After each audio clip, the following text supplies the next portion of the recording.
Board exam की copy में जब हम एग्जाम देते हैं तो हमारी कॉपी में अगर कुछ पेज खाली छूट जाएं, कुछ पन्ने खाली छूट जाएं, यानी कॉपी पूरा ना भरे तो क्या होगा? क्या इससे नंबर कटते हैं? नंबर कटेगा, मिलेगा। देखिए, कॉपी के भर जाने या खाली रह जाने का रिजल्ट पर क्या असर पड़ता है, मैं यही बताने वाला हूं आपको इस वीडियो में। पहले तो मैं आपको बता दूं कि मैं खुद भी एक टीचर हूं और कई साल से मैं बोर्ड एग्जाम की कॉपियां भी चेक कर रहा हूं। तो कॉपी चेक करने के दौरान हमारे सामने तरह तरह की जो आंसर सीट है, कॉपियां हैं, आती रहती हैं। हजारों कॉपी ऐसी भी आती है हमारे पास जिनमें कॉपी के सारे पेज भरे हुए नहीं होते, कई पेज खाली भी रहते हैं जिसमें कुछ भी लिखा हुआ नहीं रहता है।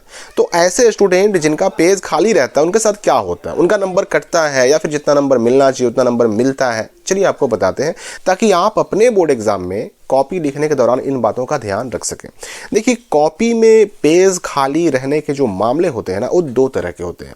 पहला मामला तो ये है कि बोर्ड एग्जाम में कई बार ऐसा होता है, चाहे वो 10th का बोर्ड एग्जाम हो या फिर 12th का बोर्ड एग्जाम हो, कई बार ऐसा होता है कि आप अपनी कॉपी में आंसर लिखते तो हैं पर गलती से बीच में 1 या 2 पेज खाली छूट जाता है। और ऐसा तब होता है जब आप गलती से पेज पलटते वक्त 1 की जगह 2 पेज पलट देते हैं, 2 पन्ने पलट देते हैं, या फिर कभी कभी 3 पन्ने पलट देते हैं। तो ऐसे केस में कॉपी के शुरुआत में भी आंसर लिखा हुआ है, लास्ट में भी आंसर लिखा हुआ है, लेकिन बीच में ना 2-3 पेज खाली छूट जाता है। ऐसे केस में स्टूडेंट टेंशन में आ जाते हैं कि भाई मेरा लास्ट वाला जो आंसर है वो चेक होगा कि नहीं होगा, नंबर उसका मिलेगा कि नहीं मिलेगा। क्योंकि कहीं ऐसा ना हो कि जो एग्जामिनर हैं, टीचर हैं, कॉपी चेक करने वाले, कहीं ऐसा ना हो कि वो हमारे आंसर को चेक करते करते और ब्लैंक पेज के पास पहुंचे, अब उनको लगे कि नहीं इसके बाद लिखा हुआ नहीं है, कहीं हमारा लास्ट वाला चेक ही ना हो, नंबर ही ना मिल पाए। और दूसरा जो मामला होता है ना, वो ये होता है कि जितने क्वेश्चन का आंसर आपको अपने बोर्ड एग्जाम में देना है उतना आंसर आपने अपनी कॉपी में लिख तो दिया, पर लिखने के बाद भी कॉपी के आखिरी वाले हिस्से में कुछ पन्ने, कुछ पेज खाली रह गए, मतलब कि आपकी कॉपी पूरी नहीं भर पाई। तो अक्सर इस केस में भी कंफ्यूजन में रहते हैं बच्चे की बोर्ड एग्जाम की कॉपी चेकिंग जब होगी तो कहीं कॉपी ना भरने की वजह से हमारे नंबर काट तो नहीं लिए जाएंगे, मार्क्स कम तो नहीं मिलेगा, या फिर जो बीच में 1-2 पेज खाली छूट गया उसके बाद जो आंसर लिखा उसका नंबर मिलेगा नहीं मिलेगा। देखिए, कहीं ना कहीं स्टूडेंट के मन में एक बात ये भी बैठी हुई रहती है कि अच्छा मार्क्स लाना है तो कॉपी पूरा भरा हुआ होना चाहिए। छात्र सोचते हैं कि कॉपी पूरा भरा रहेगा तो बहुत अच्छे नंबर मिलेंगे, कॉपी पूरा ना भरेगा तो नंबर कट जाएंगे। इसलिए अगर किसी छात्र की कॉपी पूरी नहीं भर पाती, लास्ट में कुछ पेज खाली रह जाते हैं, तो ऐसे छात्रों को यह टेंशन होता रहता है कि कॉपी चेकिंग के दौरान मुझे पूरा मार्क्स मिलेगा कि नहीं मिलेगा। तो सारा टेंशन मैं दूर कर देता हूं। पहली बात तो आप ये समझ लीजिए कि अगर आपने अपने बोर्ड एग्जाम की कॉपी लिखते समय, 10th या 12 बोर्ड एग्जाम जो भी हो, लिखते समय अगर आपने पेज पलटते हुए गलती से 1 की जगह पर 2 या 3 पन्ने पेज को पलट दिया और उसके बाद फिर कई सारे आंसर आपने लिख दिए, मतलब यह हुआ कि आपकी कॉपी के बीच में 1 या 2 या 3 पन्ना खाली छूट गया है।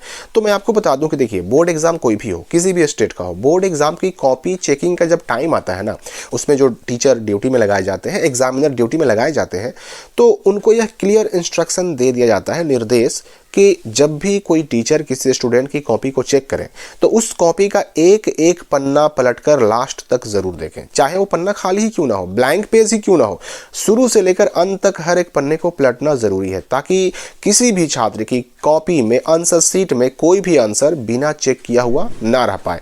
मतलब अगर किसी की कॉपी में 24 पेज हैं, 32 पेज हैं, 40 पेज हैं, 36 पेज है या 16 पेज का कॉपी है, तो एग्जामिनर को या 24 में 24, 16 में 16, 32 में 32 पेज पलटकर देखना होगा। और अगर कहीं भी आंसर लिखा हुआ होगा ना तो उसको चेक भी करना होगा। और अगर किसी पेज पर आंसर नहीं लिखा हुआ है तो उस खाली पेज को रेड पेन से क्रॉस कर देना होता है।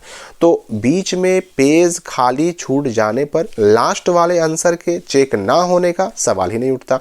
और जब बाकी की कॉपी चेक होगी, सारे आंसर भी चेक होंगे, तो नंबर भी जरूर मिलेगा। अब दूसरी बात आती है कि कॉपी को हम पूरा ना भर पाए। हमने जितना आंसर हमको लिखना था, जितने क्वेश्चन का आंसर लिखने के लिए अनिवार्य किया गया था, कंपलसरी था, उतना हमने आंसर लिख दिया और फिर भी पेज काफ़ी जो है कॉपी में लास्ट में खाली छूट गए, तो क्या इसकी वजह से नंबर कट जाएगा? तो देखिए, अगर आपने क्वेश्चन का आंसर जितने शब्दों में, जितने वर्ड्स में लिखना था उतने शब्दों में लिखा है, जितना पूछा गया था उतना भी आपने लिखा है, तो कॉपी आपकी पूरी भरी हो या ना भरी हो, इससे कोई फर्क नहीं पड़ता। आपका आंसर टू द पॉइंट होना चाहिए।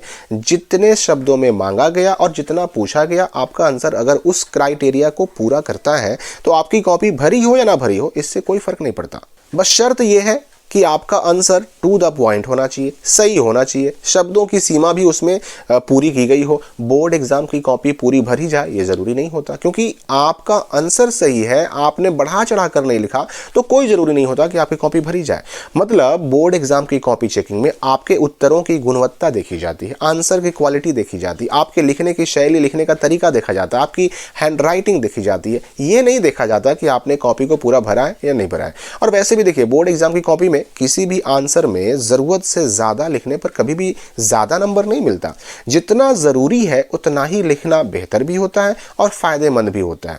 जितने नंबर का क्वेश्चन होता है उतना ही नंबर मिलता भी है। मान लीजिए अगर कोई क्वेश्चन 5 नंबर का है, 5 मार्क्स का है, तो बढ़ा चढ़ाकर लिख देने से ऐसा नहीं कि एग्जामिनर खुश होकर के आपको 6 नंबर दे देंगे। नहीं, उल्टे ये हो सकता है कि बढ़ा चढ़ाकर लिखने की वजह से आपके नंबर काट लिए जाए।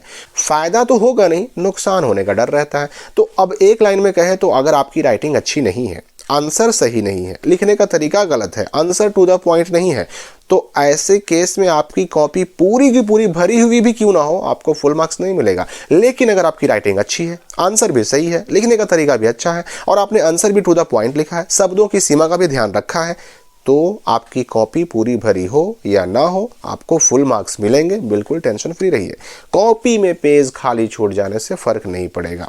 तो मेरे ख्याल से अब आपका सारा डाउट क्लियर हो गया होगा। फिर भी अगर आपके मन में कोई सवाल है, कोई डाउट है, तो कमेंट में पूछ सकते हैं। आपकी समस्या